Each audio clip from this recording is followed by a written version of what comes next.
Welcome to the Learning Pines YouTube. We hope this video helps. You begin by verifying compatibility and network parity. Make sure your smart TV runs Android TV or Google TV and that both TV and phone share the same Wi-Fi. Next, install and sign into the Google TV app on your phone so your devices can authenticate. Once done, turn on the TV and open its Smart Input or home screen, then enable any casting or device visibility settings. This allows the app to detect the TV. You're now ready to pair from the app. You now pair and initiate casting. Open the Google TV app and tap the cast or device's icon. Allow a few seconds for the TV to appear in the list. When you select the TV, confirm any on-screen pairing code. This prevents accidental connections and secures the link. Once paired, pick a movie, show, or app inside Google TV and tap play or cast.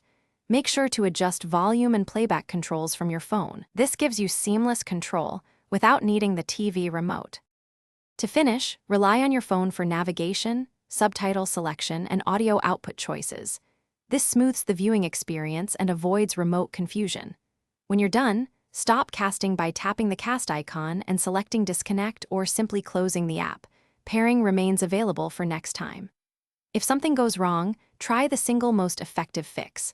Restart your Wi-Fi router and reboot both phone and TV. Also make sure the Google TV app and TV firmware are up to date. Thanks for watching. Consider subscribing if we helped you.